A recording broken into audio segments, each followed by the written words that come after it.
Davi e Heitor foi localizado nas primeiras horas do dia de hoje. O que o senhor tem a falar sobre esse caso? Exatamente, né? Bom dia, né? Imprensa, né? Boa tarde, melhor dizendo. Foi um caso que deu uma grande repercussão na cidade, né?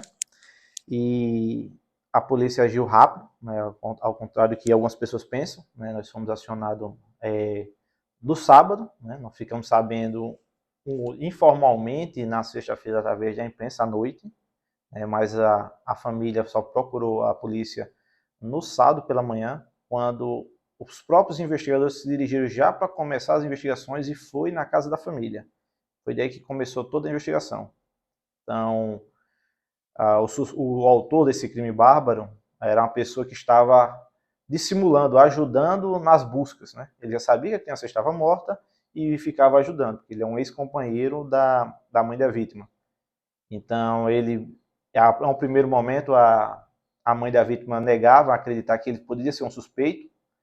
Quando eu indaguei se havia alguma inimizade, se ela tinha alguém que tinha uma rixa com ela, com a criança, com algum parente dela, e ela disse que não, que o rapaz era ex-companheiro, que ele era bom com as crianças, que as crianças tinham confiança nele, e exatamente, as crianças tinham confiança nele, porque a câmera demonstra que quando ele sai, a criança está na porta de casa e ela vai até a esquina, ele já sai premeditadamente, porque ele vai buscar a moto, sai com 2 capacetes, ou seja, por que o segundo capacete? Porque tinha uma pessoa que ele ia levar. A criança está sentada na esquina, 11h25, ela levanta, ela vai em direção à moto, ela sobe na moto dele. Por quê? Porque ela confiava nele. E nós conseguimos reconstruir parte do caminho, trajeto, quando ele sai da casa, quando o rapaz sai, quando ele pega a criança, quando ele pega outra avenida, quando ele toma sentido do Valeu, quando ele vai sentido da MT, quando ele entra na MT, nós conseguimos, com as câmeras de segurança, seguir esse trajeto. Quando ele é confrontado com as imagens, ele vem a confessar o crime. E, de fato, ele matou a criança, só que aí ele dá um ponto errado.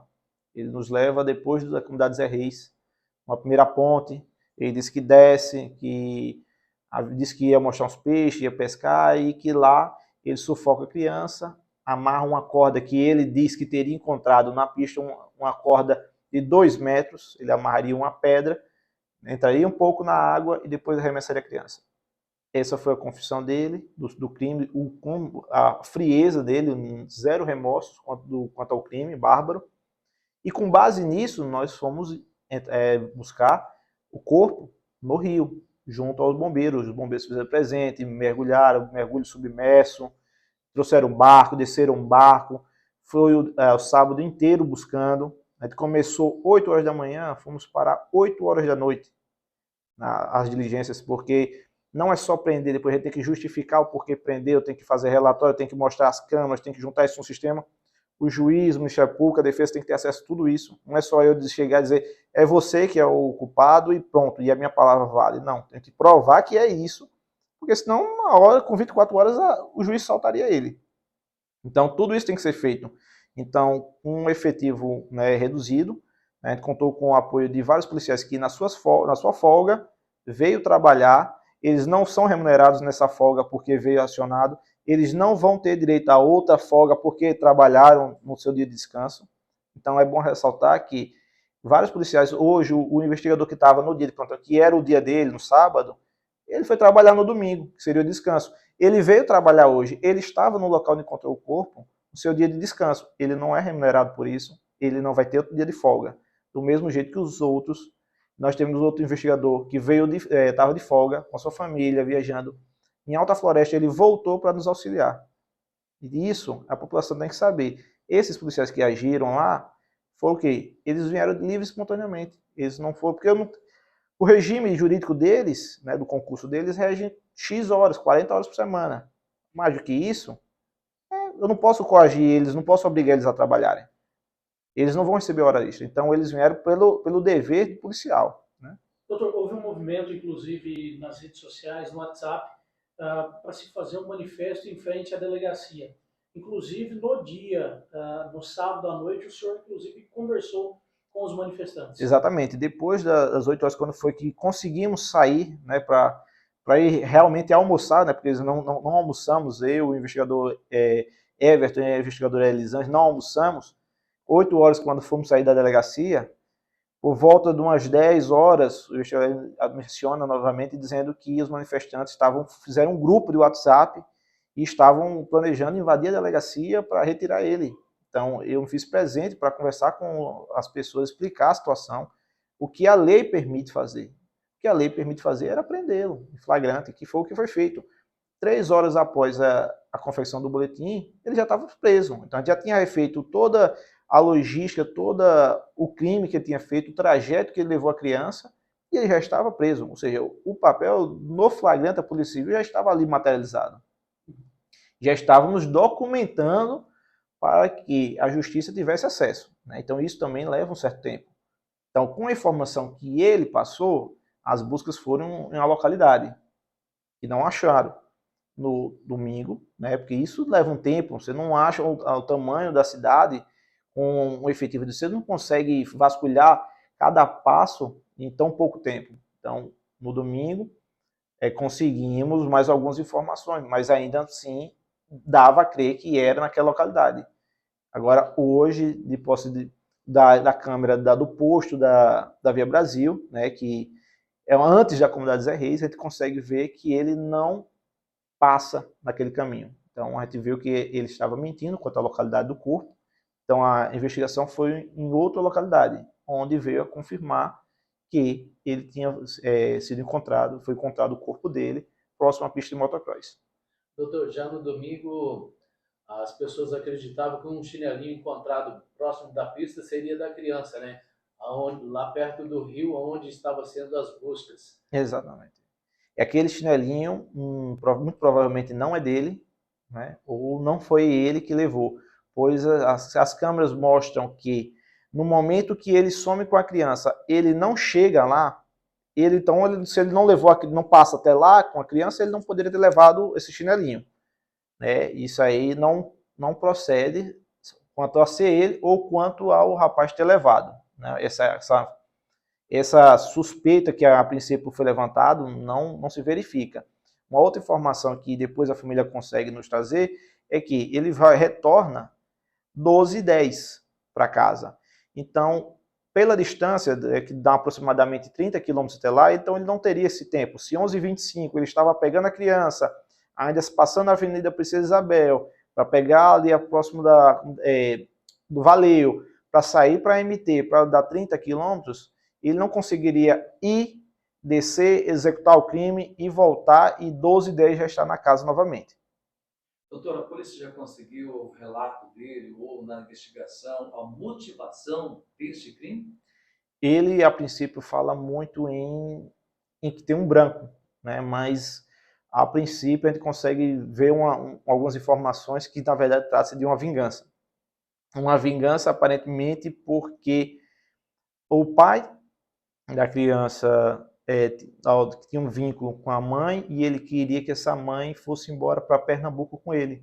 E por causa dos filhos, ela não conseguiria romper esse vínculo aqui. Então, ele acreditaria que o filho falecendo, ele ia ficar muito frágil e iria segui-lo, né? E ressaltando que ele já tinha comprado uma passagem para ir embora. Ele comprou uma passagem só de ida para Pernambuco no dia 28 de fevereiro. Foi encontrado também próximo ao corpo uma carta, né, e ele fazia algumas ameaças, né, justificando o porquê do crime. Doutor, numa checagem preliminar, tá certo que ainda vai ter o laudo necroscópico, é possível apurar ou apontar se a criança teve, por exemplo, violência sexual? Ainda é um pouco prematuro, né, para a gente até acrescentar essa tipificação, né, a gente tem que ter um pouco de cuidado, né, até para não inflar mais a população. A gente vai pedir os exames, a perícia que vai poder atestar com maior requinte de detalhes, e aí sim, caso seja comprovado, será atribuído também a ele esse crime. Doutor, na questão aí da morte da criança, já foi detectado qual o objeto que ele usou para matar a criança? Ainda não, porque eu estava um pouco estágio de avançado já a face da criança, de decomposição, então ainda não conseguiria assim, verificar se teve alguns hematomas, algum espancamento anterior. Ele continua afirmando que foi por asfixia. Doutor, onde essa criança estava? Ela estava próximo à pista de motocross, alguns metros, tem uma parte com algumas pedras, um pedregulho, entrando ali alguma parte, um buracozinho um pouco mais fundo, na mata, é onde estava o corpo. Essa conversão da prisão em preventiva facilita as investigações para a polícia? Exatamente. Tanto um pouco facilita, porque ele assim não vai ter tempo de coagir eventuais testemunhas ou familiares que tenham mais alguns detalhes que, no momento da turbulência, do desaparecimento, perderam esses detalhes de algumas pessoas próximas, vai conseguir nos trazer um pouco mais de tranquilidade para trabalhar e vamos evitar que ele fuja, porque se ele já estava com a passagem comprada só de ida 2, 3 dias antes do homicídio, é porque ele já pensava cometer o crime e ir embora se esconder. E como ele é natural de Pernambuco, numa zona rural, de uma comunidade, ele provavelmente iria ficar lá escondido por um bom tempo, iria dificultar depois a localização. Doutor, ele já foi recambiado ao presídio? Já. Depois, quando a população se manifestou que queria invadir a delegacia, a gente rapidamente, para preservar a integridade dele, porque nosso papel também é dentro da lei. Então, depois que ele estava sob a custódia da gente, nós éramos responsáveis pela segurança dele. Então, a gente conseguiu retirar ele da delegacia, levamos para a delegacia de Alta Floresta, para poder sair da comunidade daqui de Colíder, e depois que foi feita a audiência de custódia, que foi mantido a prisão dele, homologado o flagrante e convertido em preventiva, nós fomos encaminhando ele para o presídio de Sinop. Doutor, de praxe, os exames de corpo de delito são realizados no Hospital Regional aqui em Colíder. Nesse caso, em específico, temendo pela própria segurança do preso, foi realizado na delegacia. Exatamente. Como tinha todo momento manifestantes aqui, e todo no grupo, inflados, que queriam pegar ele, um discurso de ódio, de vingança, nós fechamos a delegacia, fomos em busca do médico, trouxemos para fazer o exame de corpo dele dentro da delegacia para que não corresse o risco de, no deslocamento, a população tentasse pegar ele, seja no trajeto, seja dentro do hospital regional, que é muito próximo da casa da família da vítima. Doutor, a criança estava com a mesma roupa que ele teria saído da casa? Exatamente, com a mesma roupa, uma roupinha, blusazinha verde, meio azul verde e um shortzinho jeans.